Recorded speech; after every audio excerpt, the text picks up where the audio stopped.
Good morning, good afternoon, and good evening, and welcome everyone to today's SIG webinar. Thank you so much for taking time out of your busy schedule to join us for the next hour today. My name is Heather Young, and I manage marketing here at SIG, and I have the pleasure of facilitating today's webinar entitled Third-Party Risk Management Efforts 101, Aligning Supplier Onboarding, presented by Determine and Protiviti. And I'd like to introduce you to our speakers today. We have two gentlemen here that are subject matter experts in the industry. I'd like for you to learn a little bit more about Christopher Monk. He is the Managing Director of Business Performance Improvement at Protiviti. Chris has more than 17 years of experience in supply chain, both within the industry and also serving clients as a consultant. He has a proven track record of analyzing, improving, and transforming organizations, delivering performance improvement and sustainable cost savings for clients across multiple industries. And his areas of focus include S&OP, sourcing and procurement, accounts payable, enterprise contract management, supplier performance management, and third-party risk management. He is also a published thought leader and has been recognized by the Supply and Demand Chain Executive Magazine as a pro to know. So welcome, Chris. We also have Konstantin Limbarakis. He is the VP of Marketing at Determine. As the VP of Product Marketing at Determine, Konstantin is focused on strategic efforts for creating brand awareness and promoting new ideas around the evolution of contract management and supplier management. He has over 15 years of experience in the enterprise software industry and is a SDCE Pro to know in 2013 and 2015. He's held various roles in sales, marketing, market research, and product development. And during his career, Konstantin has published several articles for learning journals, including CIO UK, CFO.com, Supply Chain Brain, and Supply and Demand Chain Executive, as well as today's Corporate Counsel. Welcome to you both, Konstantin and Christopher, and I will pass it over to you to take it away. Thank you so much. Thank you for that introduction, Heather. It's great to be able to speak on forums like this that SIG has brought forth, and this is a topic for us that has really been one that has gained quite a bit of ground over the past several years. And knowing that there's also a working council that SIG has on the idea and the topic of third-party risk, we thought this was a great opportunity to be able to do a webinar with one of our partners, Protiviti, and talk about this topic from the standpoint of both how do you manage this from both a process and a technology standpoint. So obviously, Determine will be coming at this from a technology standpoint, and Christopher will be doing it from a process. So before we do that, we just kind of want to do a little introduction just to make sure everybody knows who's on the call and what we're about. From the standpoint of Determine, Determine means delivering conclusions. So as a word, that's what it means, delivering conclusions through analysis. So using our expertise and experience to simplify business complexities with both business process, we're helping our customers really turn some of the pain points into insights and the challenges into kind of bottom line results as it relates to source to pay and contract management. We're currently serving over 250 global customers spanning a wide spectrum of industries, but not limited to financial services, insurance, pharmaceutical, healthcare, retail, transportation, and manufacturing. And these are industries that are also taking up this notion of third-party risk very seriously as part of a technology footprint. And in a very global economic climate and increasing uncertainty and volatility, organizational flexibility and agility are really important. So how do you do that? And so what we're finding is our customers are really looking for, innovative technology tools, thinking and expertise that can help them streamline the processes to drive operational efficiency and really align the functions that might be in procurement or contract management or finance or even beyond that in legal, and leverage the enormous untapped value in their organizational data. And what we're finding is our customers are using solutions to really discover what they may not have seen in the past with contract or spend data and trying to maximize their savings and drive the controlling of costs and improving workflow efficiencies to really mitigate risk. And the way we're doing that today is really through our technology platform called the Determine Cloud Platform. And it basically is a source-to-pay and an enterprise contract management technology that is empowering the businesses to translate technology into results. And unlike some of the solutions that you may see out there that might be point solutions where there might be sourcing or contract management on their own, our platform is really modular, and it's built around a robust and highly configurable business-centric technology that's really meant to be configurable as a platform to help align a lot of the challenges like third-party risk. And at the heart of the technology platform is really the building block, which we call the Determine Core, which is really used for streamlining business process across all the functions, whether it's procurement, sourcing, finance, and legal, with a flexibility and agility to be able to be scalable to manage a lot of the challenges that enterprises have today. So as part of that, with that in mind, what we're trying to do is really then set the stage for that. And what I want to do now is introduce Christopher Monk as part of having him do an introduction on Protiviti before we jump into the heart of the matter. So Chris, tell us a little bit about Protiviti. Yeah, thanks, Constantine. Good morning, afternoon, evening, wherever you guys might be. As Heather and Constantine said, my name is Chris Monk, Managing Director with Protiviti in our Business Performance Improvement practice, and one of the global leaders of our supply chain practice. Very briefly, just the obligatory infomercial on Protiviti. We've celebrated our 15th year anniversary this past May with our roots coming out of Arthur Andersen. We're a global consulting firm. We offer a full spectrum of finance, technology, operations, and governance services across a number of industries. Specifically within our BPI practice, we offer solutions related to financial performance management, capital projects, restructuring, and of course supply chain. We are a wholly owned subsidiary of Robert Half, currently in about 20 countries, about 70 offices, and worldwide revenues of over $850 million. Finally, Protiviti has been recognized as a top company to work for, as well as a top company to launch a career, and acknowledged by a number of the analyst firms for our thought leadership and leading service offerings. So with that, I want to really just jump into the discussion today. A topic that's getting a lot of airtime, really since about 2012, 2013, when a lot of the regulatory guidance came out within financial services, and even before that, probably going back to, even as far as 10 years ago. Most organizations spend between 30 and 70% of their revenues procuring third-party goods and services.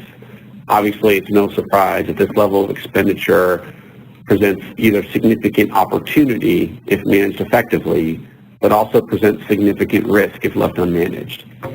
When you think about the end-to-end source-to-pay lifecycle, we often see gaps in how the process is managed, the roles and responsibilities within the process, and ultimately the technology that's used to support it. In the face of continued cost and profitability pressures, constant change, increasing reliance on suppliers and third parties across virtually every industry, it's imperative that organizations not only identify the right suppliers and third parties, but also ensure that the contracts and the supplier management processes that support these relationships can stand up to the business realities and complexity. Otherwise, ineffective or disconnected supplier third-party risk management programs and contract management can lead to lost value, and that value is measured in terms of cost, quality, performance, time, or even risk. So we're going to dive into some of these topics today in a little bit more detail, and specifically talk about a couple of things. Number one, understanding the importance of supplier selection, which I think is motherhood and apple pie for most on this call. But then how do we tie that and integrate that into not only the contracting process, but then ongoing supplier management? How do we transition from that selection and onboarding to contract award and ultimately through to post-award administration? How do we get better visibility across the organization and improve supplier and contract management? And then ultimately, Constantine will layer in what the role of technology is and the value that it brings when you look at this end-to-end. So Constantine, maybe specifically talk about some of the challenges that companies are facing. Yeah, absolutely, Chris.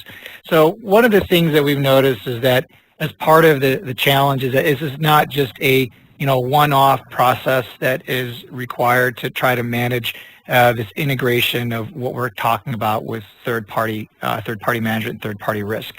And one of the things we've noticed as a provider of technology and both in sourcing and contract management, supplier management, and procure to pay is that you have these disconnects of processes and data that's causing a big issue in terms of the efficiency and accuracy of what information you're trying to gather as part of working with those third parties, whether you want to even call them suppliers or even customers or even partners.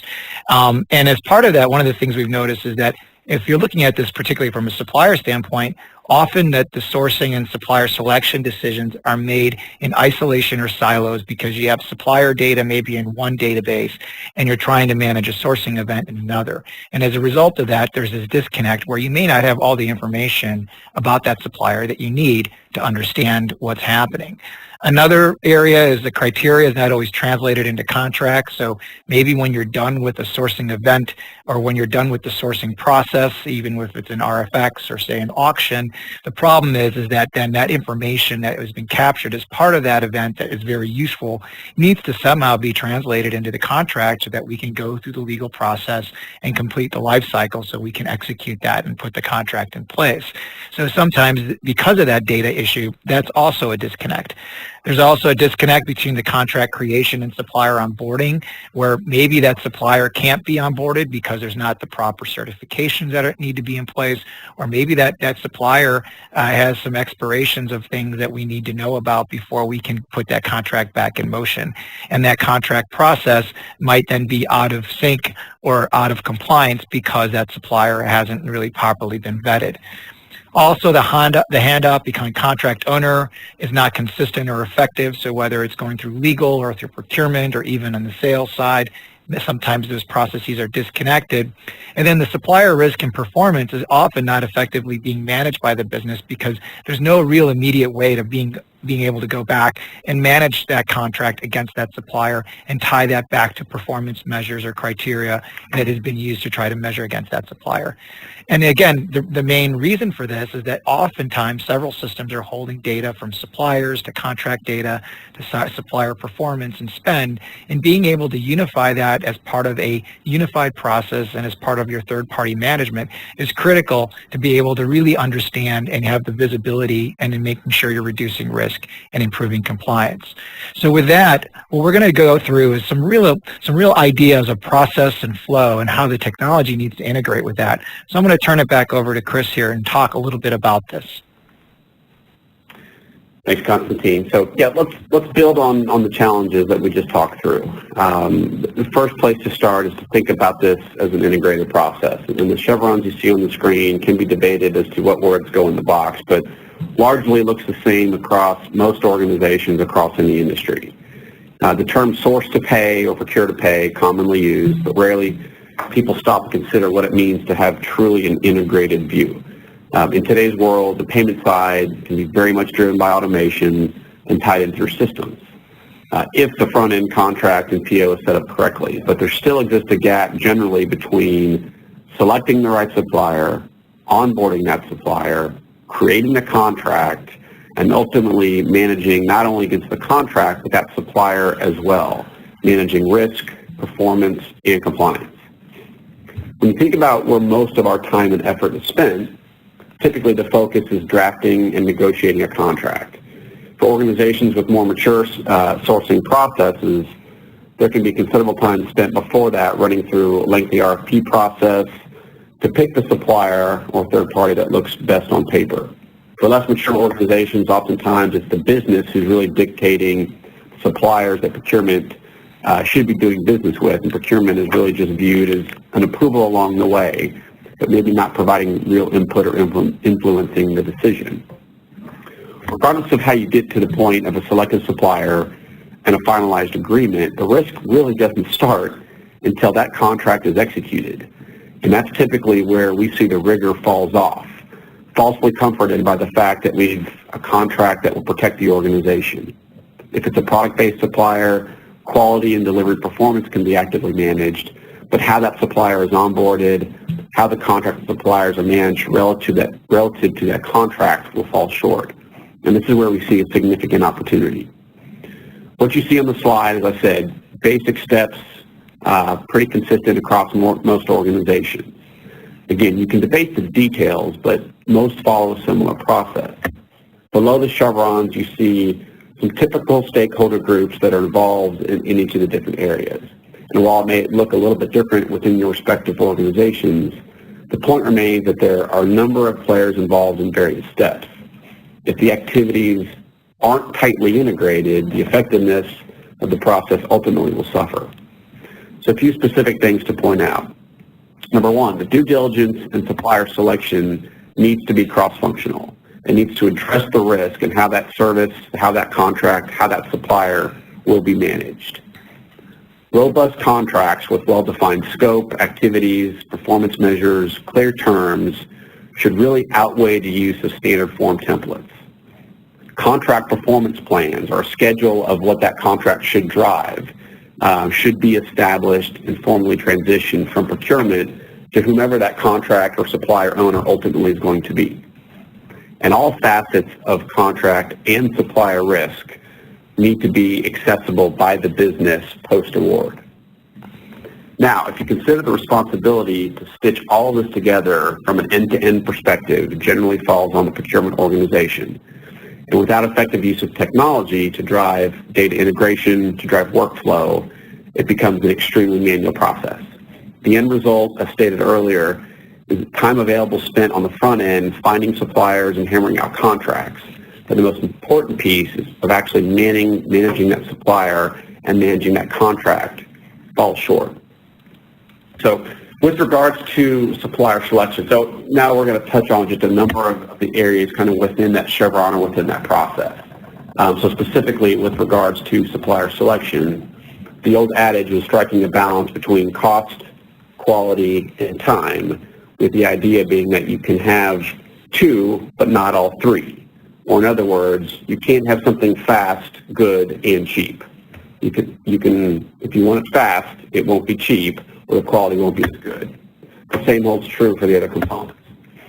As the procurement function and sourcing strategies have evolved, as well as the complexity of the environment that we operate in, you now have added the component of risk, which must be considered in every decision, where risk can be defined as any number of buckets. We've got some examples here: compliance, regulatory, concentration, geographical, reputation, et cetera, et cetera. The impact and likelihood of the various risks needs to be understood at the outset to drive the due diligence that's required, to drive the contract that ultimately results, as well as to drive the level of monitoring. The impact and likelihood of these risks needs to really assess and drive clarity with an extremely heightened sense of concern around data security and privacy. Additionally, you have things like innovation, supplier relationships that now need to be considered, and these can be differentiating factors, all else being equal. However, these items are not just part of the sourcing process. They also need to be considered as you draft the contract and ultimately as you manage the risk and performance of that supplier. These additional considerations further add to the complexity and require data and systems to be integrated. As we move to the next step of the process, authoring and negotiating our contract, as well as managing post-award administration, you have a variety of players involved, procurement and others. Sometimes legal, perhaps various subject matter experts like information security, compliance, finance. Hopefully the business is actually involved as well.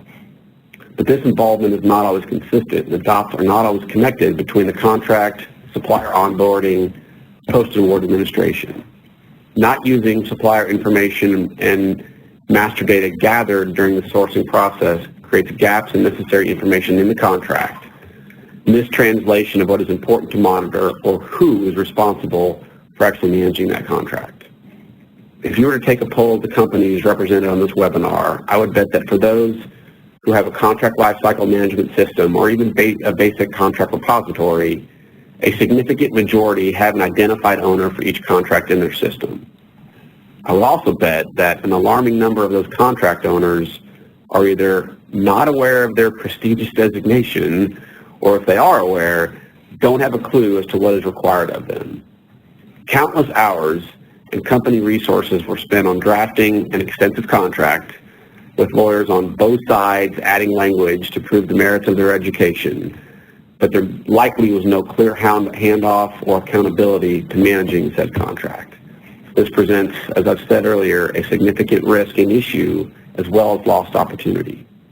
Instead, as previously mentioned, the process needs to be connected end to end, clearly defining the handoffs at each point, taking advantage of the workflow, taking advantage of the master data to link the activities and provide validation of information between the supplier profile and the resulting contract.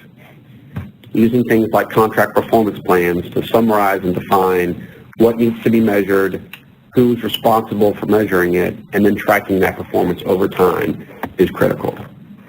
So now translating that into risk and performance management. Once the contract is done, now is when the fun begins. You actually have to live with the deal that you constructed. Not only the supplier performance, but the ongoing risk exposure. Managing performance is a little bit more straightforward, particularly when dealing with goods. Services-based supplier performance can be a little bit more challenging, especially if the contract is not well written with a clearly defined scope, objectives, deliverables, SLAs, or if it doesn't have the associated teeth to enforce it. On the risk side, it's not enough to just conduct a risk assessment during due diligence.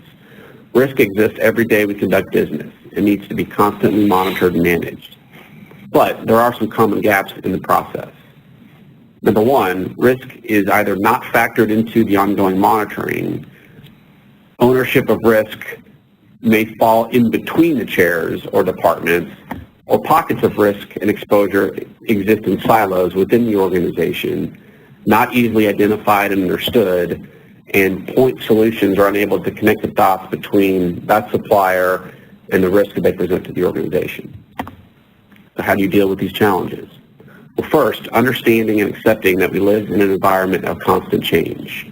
There needs to be a clear link between the contract owner and the supplier relationship owner and active management of these areas. The contract itself is not enough to rely on, as the environment today when you sign the contract is not the same as it will be tomorrow.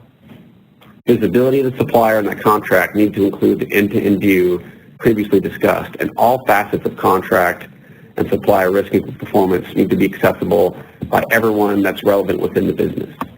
Those on the front line that actually deal with the suppliers day-to-day, as well as those within procurement that are managing from an organizational perspective.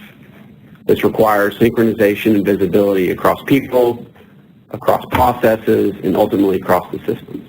And to do this effectively, organizations need to rely on exception management with the alerts, with thresholds, when action is needed, as well as dynamic workflows based on either event-driven or milestone-driven activities. And specifically, there are a number of ways you can optimize supplier management and contract management in the context of technology. So Chris, I guess as part of a broker then, on what we're doing with supplier risk and performance and contract management and how you're looking at this in the bigger picture, what we put together here on this slide is really a way to understand then if we're trying to align and synchronize the processes together. One notion that we're looking at from a technology standpoint is really trying to optimize how this information is being collected and provided. So when we look at this from a standpoint as a platform, as we'd mentioned earlier about Determine, one way we do it is by looking at that from the core elements of what's happening with your relationships with suppliers. So in one case, you have suppliers that are the entity or the party that you're working with. The other is the legal binds and what obligations you have with those suppliers to your contracts. And then any other types of transactions or relations you have, maybe there's disputes or other types of transactions that might happen as a result. But being able to tie the process itself with the documents that align with that as part of the bigger picture, as well as the master data, knowing everything you need to know about the supplier, everything you need to know about the contract, as well as any metadata or dynamically linked information where there might be a causal relationship between a contract and the supplier, or a clause or a term as part of that contract that relates back to that supplier. Having those linkages and intersection together is something that becomes a powerful argument then for saying, by bringing together a common approach with supplier management and contract management on a common platform, provides you that mechanism for being able to understand the context of information, for being able to manage these third-party processes. One way we've looked at this at Determine from a technology standpoint is really from the notion, the way we've actually marketed this webinar, is this idea of how do you connect the dots? And I think Chris even mentioned that earlier. How you connect the dots makes a big difference as to the ability to be able to truly understand what's happening at any point in the process. So in this diagram, what we've presented here is how you're able to do that is essential in being able to understand what's happening at any point in time with a supplier, whether it's the information, whether it's the risk and performance, and tying that back to a purchasing contract, and then maybe even going further and being able to understand that in the context of what other relationships or causal relationships do we have with these third parties, to be able to have a holistic picture and being able to truly assess the risk that these suppliers pose and the size or scope of the engagements that we have with them. Another way of looking at that would be to also understand the processes that happen. And in this illustration, what we often do is try to understand that these processes that happen, whether we're talking about third-party management, or whether we're talking about contract management or supplier management or other processes you might have as part of a wider procurement and source to pay, is that these processes aren't always happening in one step at a time. We find that being able to extend the value across the business is really requiring the ability to have visibility at any point in time and what triggers or alerts happen to be able to establish the next step in that process. So folks that need to be involved, the stakeholders that need to be involved, are being alerted or being approved or have approval authority to be able to understand what that next step process is. And in this case, the smart workflow that we have illustrated is the ability to understand if I'm inviting a supplier or sending a survey out to a supplier, at what point, if I'm deciding to work with that supplier, by triggering the ability to create a contract, and then going through the process of properly certifying and onboarding so that that contract can be properly approved, and throughout that process being able to comply and score and certify that that supplier is still worthy to work with, and then be able to manage the contract management process throughout. So the complexity of looking at a process that is a step-by-step is not always something that we can illustrate very easily, and having a mechanism to do that in a very complex way through smart workflows is really essential for managing this third-party risk. So what I'm going to show you in the next several slides are really just some ways of understanding how we do this in an automated way where you're tying both the process and the technology to be able to enable the stakeholders involved with third-party management in a very unified way. And one way we're doing that is through the conditionality. So when you're looking at, for instance, the onboarding of a supplier, how easy is it for you to be able to change the workflow of that onboarding for a supplier based on the type of information that that supplier is providing you? In this case, the illustration shows that based on the information shown above, that there's 9 steps in a traditional process, but because the supplier decided to, or the person who wants to onboard the supplier has decided to select that there's criteria for information management, this is an IT-based supplier, it automatically shifted the certification onboarding from a 9-step process to a 12-step process. So being able to do that in a very dynamic and kind of in a very automatic way ensures that the third-party process from, in working with the suppliers is something that is truly automated, that the stakeholders don't have to go back and manage because a step might have been missed.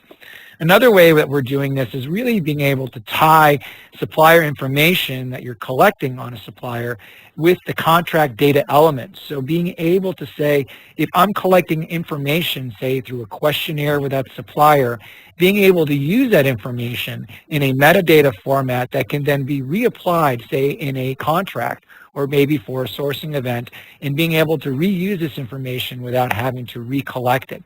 So having the dynamic ensures that that information is being collected once, but then is being able to be reused throughout the technology platform for other stakeholders, whether they're in the contract side of it or on the supplier management side. Another is the ability to have multi-level workflow processes where contingencies might be in place because of whether we're going through a vigorous onboarding process or whether we're going through a more vigorous contract lifecycle process or the handoff between the two. Users know where contracts or suppliers are in a particular process based on the various steps such as authoring or collaboration or validation and signatures that allows everybody in the process to know exactly what's happening and when and how they need to be involved. Finally, visibility is a critical aspect to that. So having the prevention or the ability to trigger or prevent processes from happening. And in this case, what I'm illustrating is as a trigger that you're able to show based on the workflows, either allowing or preventing the use of a particular supplier if they're not properly onboarded. And being able to have these notifications and alerts ensures that the process is being properly managed, but then again, being able to connect the dots and unify suppliers with contracts and any other relationship you might have with these third parties, and so everybody is in the know. And the ability then finally to access contracts within supplier profiles is really part of what we're really saying. The ability to integrate supplier management and contract management and no longer looking at these from a siloed approach really provides the ability to, within a few clicks, be able to understand the balance of trade with that supplier and all the underlying aspects of the relationships, whether they're dealing with contracts or information or providers or contacts with that supplier, and all the other aspects. And what this slide finally illustrates is really bringing that information together. So whether you're looking at third-party management as part of just a supplier management component or looking at third-party management as the ability to link contracts with suppliers or even further downstream into any type of purchasing or payment that happens, the ability to be able to bring those in a unified approach and in one common format with very few clicks and a unified workflow helps manage this process that we're talking about with third-party management and being able to really assist in the simplicity and the automation of what a lot of companies are looking to do now as part of a wider digital transformation. So with that, and having had some of these illustrations brought forth to give you a pictorial view of some of what technology is able to do with a lot of the processes that Chris mentioned that we're trying to fix, we can now move back into that and talk a little bit about some of the examples that we've experienced in working together as partners. So Chris, I'm going to turn this back over to you and maybe talk through some of these examples. Yeah, thanks, Constantine. And want to touch on, too, also want to be mindful of time and make sure we leave room at the end for questions. So we'll touch on a couple of examples here and maybe some more during the Q&A. When we step back and look at third-party risk management, right, it looks and feels very different depending on what industry you're in. Financial services obviously is getting the lion's share of the press right now, whether you're a federally regulated entity, an OTC regulated entity, or something else within financial services. I think those are kind of the obvious talking points. So the two examples that we want to talk through are non-FSI, which are still very much out there, still a big part of the conversation, things that we hear and talk about with clients on a daily basis. A lot of them, as you'll see, have a regulatory slant to them, but the concept of vendor and third-party risk management is inherent regardless of the industry. This first one is from an oil and gas company that has operations across the globe. In addition to not having visibility of their contracts or being able to tie back to performance requirements and the obligations of their suppliers, they were also faced with challenges of complying with anti-corruption and the Foreign Corrupt Practices Act, FCPA requirements, specifically tracking and having visibility to contracts and dealings with government officials, tracking foreign business transacted through agents, distributors, and freight forwarders. The process, which was enabled through a robust set of business rules and workflow, included milestones and checkpoints to ensure the right level of due diligence was applied prior to the contract being signed. So there was, in essence, workflow built in on the vetting and due diligence side as a hard stop in the contracting workflow. And within that workflow, there were specific ties to make sure that the right provisions and contract terms were included in the contract based on the category of spend, the type of contract, and then linked to a standard set of performance requirements and ongoing monitoring activities. That ultimately was then pushed to the business stakeholders and also included as part of procurement and legal's responsibilities. But the idea here is that within a contract workflow, there was this due diligence requirement and hard stop set in to perform due diligence type analysis on the front end.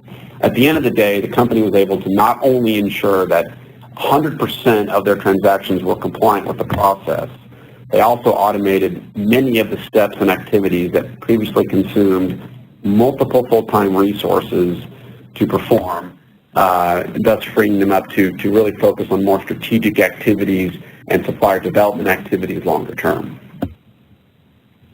The second example that I want to make mention of is within the healthcare industry and challenges in dealing with Stark Law compliance. Stark Law, for those who are not familiar, is a set of U.S. federal laws that prohibit the referral by a physician of a Medicare or Medicaid patient to an entity providing healthcare services if that physician has a financial relationship with that entity. Essentially making sure that physicians are directing business within an ethical time frame and manner. Non-compliance can result in denial of payment, refunding of money, and significant penalties. So from a hospital provider perspective, Stark Law compliance with physician contracts is a major deal. To manage this, in this particular scenario, contracts between the physicians and the hospitals had to fit within several safe harbors to fully alleviate violation. While the process can be managed in a manual fashion, and in many providers it is managed manually, many hospitals find it difficult to monitor and enforce the requirements and maintain accurate records without the use of a contract management system. Additionally, the requirements on the front end around credentialing of physicians, doing fair market value analysis, and some other requirements further complicate the matter of going through the contracting, supplier or physician onboarding process, and then ultimately managing against those contracts and the payments against those.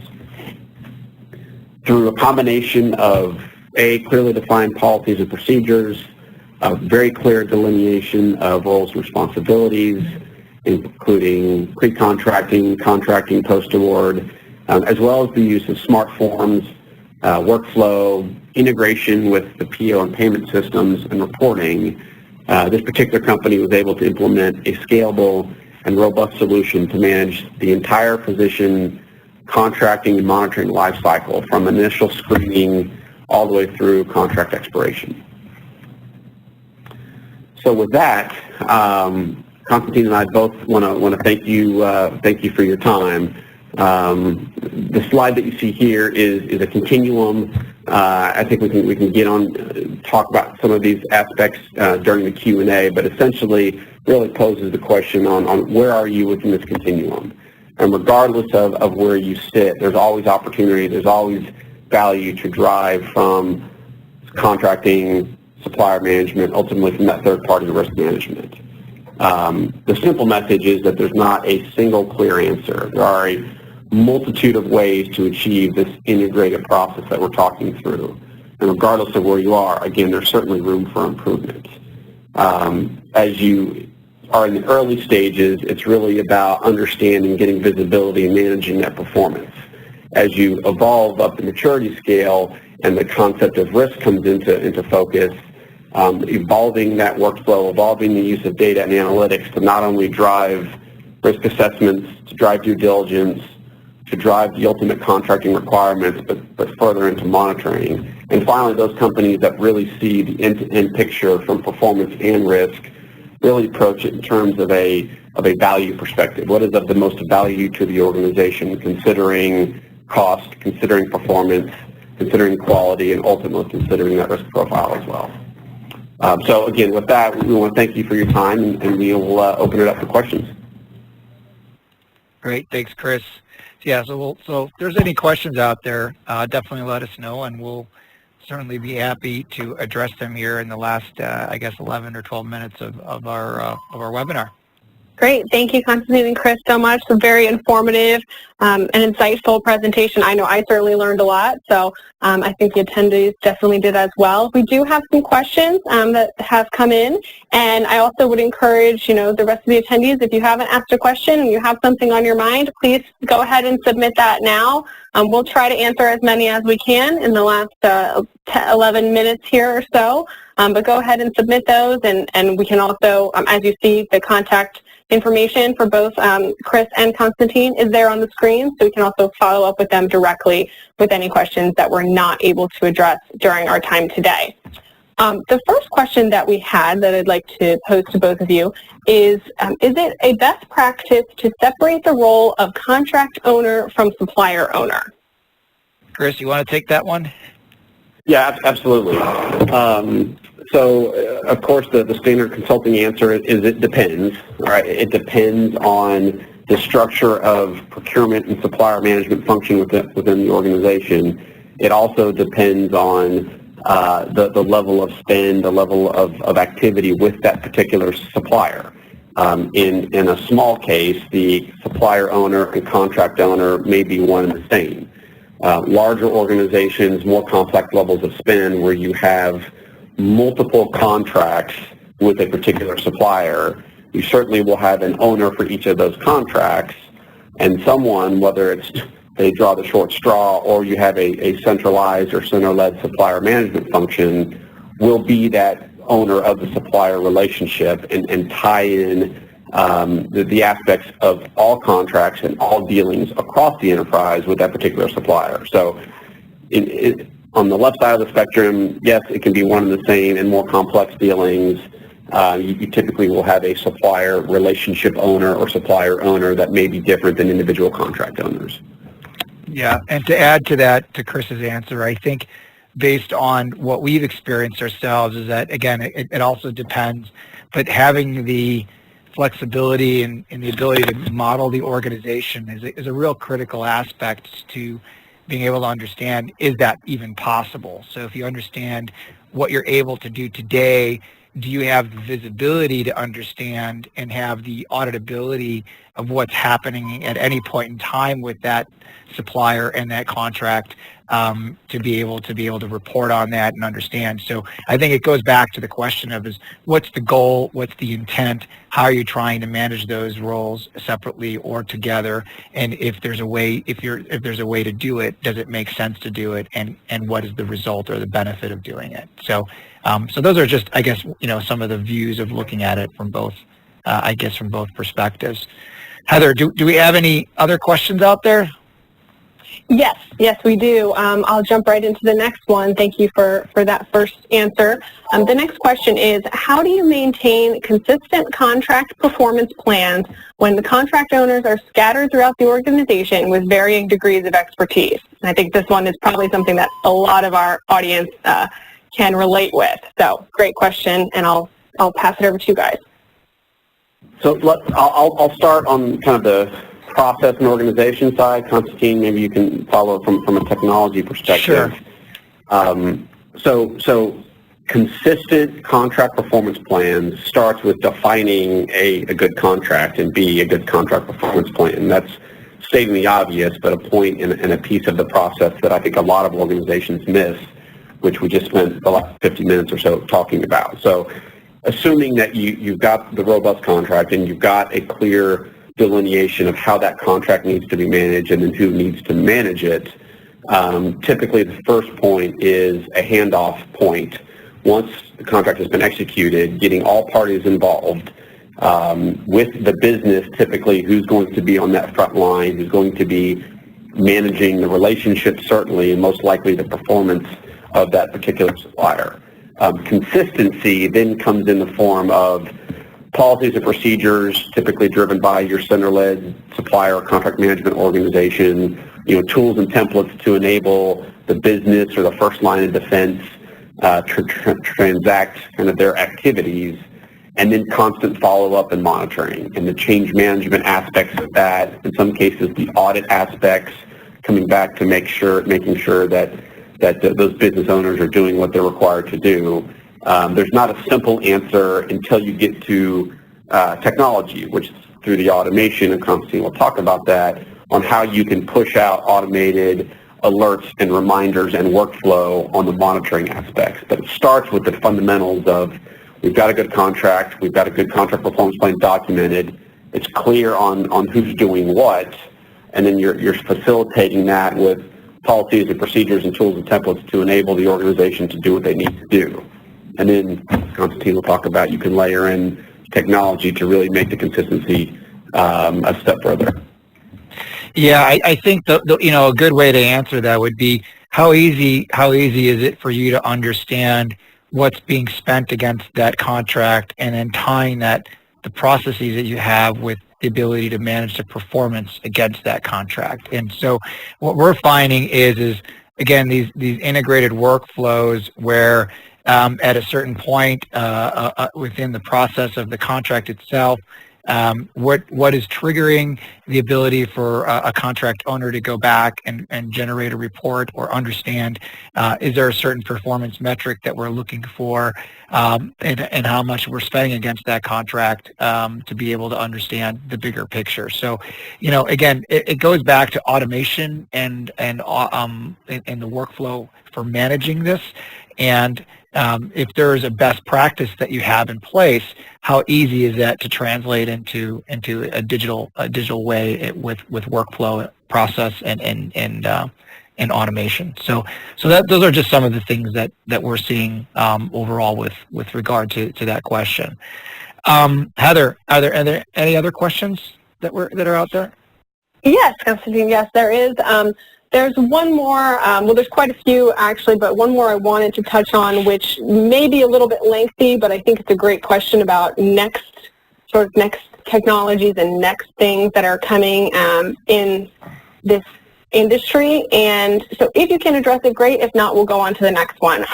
But it's, would you be able to share some success stories using the blockchain technology for third-party risk management?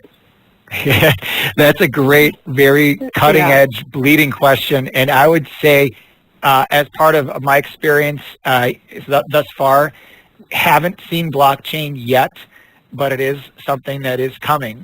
With the Game of Thrones analogy, winter's coming. Well, it is coming. But it's something that I think hasn't really been put in place yet. I mean, we've seen a lot of development with Bitcoin, understanding, these cryptocurrencies as they're evolving, and understanding that within the financial sector, and knowing how people are beginning to understand the value behind that. And I think procurement is now just starting to embrace and try to understand that. So the quick answer to that is no. But I think there's more to come with that, and I think it's a wait and see as to how this gets applied. And this relates back to smart contracts, as well as how the blockchain will evolve with the way buyers and suppliers work together. So unfortunately, I don't have a case study, but I think there will be stuff forthcoming in the next several years. Yeah, thank you so much. Definitely agree. Definitely an area to watch as things progress, and technologies that kind of takes over. I think that will be a huge change in this space. So we do have a few more with about 4 minutes left. So let me just jump into the next one, which is somewhat along the same lines. Are there client asks or initiatives in technology to drive from contract management into license management? I'm not sure I understand the question. Maybe Chris, you can help me out. I was just going to ask you to repeat it again. No problem. No problem. It says, are there client asks or initiatives in technology that drive from contract management into license management? So I'll try to interpret the question. So license management from a software perspective and how licensing per a licensing agreement contract is priced and authored throughout an organization. I think that's probably where the question is going. And actually I've got a project right now where we're doing this very thing. We're helping understand what are the implications of licensing agreements and how that flows back through not only managing the licenses, but then other performance obligations via that contract. The simple answer is it's really no different fundamentally from what we've been talking about in linking end to end. Where it becomes very tactical in this case is in the contract performance plan, identifying what are the, and again based on my interpretation of the question, but what are the licenses that have been allowed through this particular contract? What are the pricing stipulations? How are those licenses allocated to various users? And then having somebody within either IT, the sysadmin, someone within the vendor third-party management function, managing the allocation of those licenses, and then ultimately it'd be a good idea to perform an annual audit to make sure that you're in compliance with that particular licensing agreement. Constantine, I don't know if you got anything to add to that.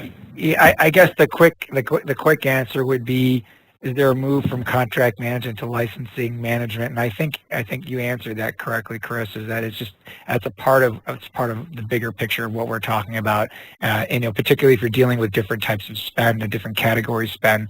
That's obviously an IT services area, and so the question brings up a good point here, is that we have to consider as part of this processing that not only dealing with product related suppliers, but dealing with those that are services related, and this is a real critical part of that. How are you able to manage that as part of that? And so being able to manage a services contract or a license related contract that's say IT specific would be very different than say trying to do that for another type of a product or service that your suppliers are dealing with. So that's another spin on that question. But it's a part of the bigger way of managing it.